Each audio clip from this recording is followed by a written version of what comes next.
चार दीवारों और छत से घिरी हुई जगह को घर नहीं कहते हैं।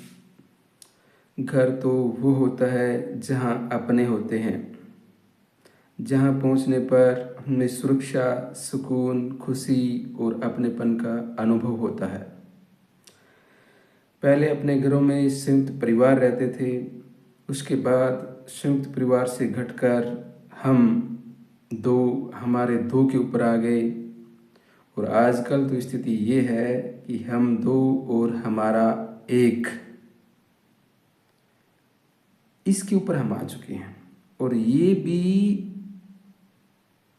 पूरी तरह से सही नहीं है।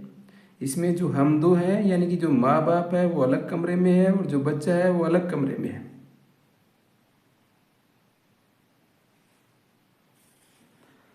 इस बीमारी की जड़ ही पहली नज़र में देखते ही मोबाइल फोन लगती है। तो हमें जो हमारे घर का जो माहौल है, जो हमारे आपसी जो संबंध है, वो लगभग मर्तप्राय हो चुके हैं। उनको पुनर्जीवित करने की कोशिश करनी है। वो करेंगे कैसे? कई घरों में तो माहौल ऐसा है कि बाप जब घर में आता है तो ऐसे लगता है कि बाप नहीं, पुलिस घर में आई है।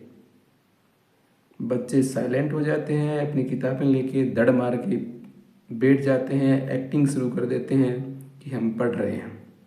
हकीकत में ऐसा होता नहीं है। तो इसके लिए हमें करना क्या है? देखो, जब कोई हमारे ऊपर गुस्सा करता है तो हमें अपसेट होने की ज़रूरत नहीं है। हमें उस गुस्से का रिप्लाई, उस गुस्से का रिस्पॉन्स मुस्कुरा कर, स्माइल करके, हंस के देना है, ताकि जो गुस्सा कर रहा है वो हैंग हो जाए। अगर हमारे ऊपर कोई गुस्सा कर रहा है और हम अपसेट हो जाते हैं तो गुस्सा करने वाला अपने मकसद में कामयाब हो गया। हमें ऐसा नहीं होने देना है। जब भी कोई हमारे ऊपर गुस्सा करे तो हमें उसका हंस के रिप्लाई देना है, हंस के रिस्पॉन्स देना है, हंस के उसको टालने की कोशिश करनी है। और दूसरी बात ये कि हमें भी गुस्सा करने से बचना है। हमें भी गुस्सा करने से बचना है। अरे भौंकते तो कुत्ते हैं, हम तो इंसान हैं। हमारी नज़रों के सामने अगर कोई गलत हो रहा है तो हम उसका रिप्लाई क्रिएटिव तरीके से देने की कोशिश करनी चाहिए। हमें उसका रिप्लाई क्रिएटिव तरीके से देने की कोशिश करनी चाहिए। सपोज करो, जैसे घर में पिछले 5-7 दिन से जो धर्मपत्नी है वो दाल बनाती है, उसमें नमक डालना भूल जाती है, तो उस टाइम हमें उसके ऊपर चिल्लाना नहीं है, चीखना नहीं है कि क्या प्रॉब्लम है, रोज़ रोज़ दाल में नमक भूल जाती है, बनाने की श्रद्धा नहीं है तो बता, कोई और दूसरा बंदोबस्त करते हैं। ऐसे कठोर शब्दों में रिप्लाई नहीं देना है, उसको शौक देना है। उसको बोलो प्यार से कि डार्लिंग, आज मेरा जी कर रहा है कि तेरे को मैं अपने हाथों से खिलाऊं। और जब आप उसको अपने हाथों से खिलाएंगे तो पहले झटके में ही वो बोलेगी, टेस्ट करते ही, कि इसमें तो नमक नहीं है।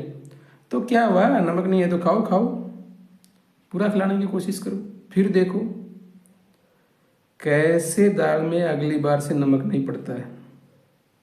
नहीं बोलेगी। तो ऐसे कोई भी समस्या हो, हमें थोड़ा सा क्रिएटिव तरीके से रिस्पॉन्स देने की कोशिश करनी है। जो हो रहा है वो हमें नहीं देखना है, जो हम क्या चाहते हैं उसके ऊपर हमें बोलने की कोशिश करनी है। जैसे कक्षा के अंदर बच्चे शोर कर रहे हैं तो आप धीरे से बोलो कि बच्चे तो बहुत समझदार है, ये तो आवाज़ करते ही नहीं है। फिर देखो वो कैसे चुप हो जाते हैं। तो जब कोई गुस्सा करे तो हमें अपसेट नहीं होना है, उसका रिप्लाई हमें स्माइल के साथ देना है और हमें भी गुस्सा करने से बचना है। अगर ऐसा हम करते हैं तो काफ़ी हद तक हैप्पीनेस, जॉय को हम अपने घर में इनवाइट कर सकते हैं।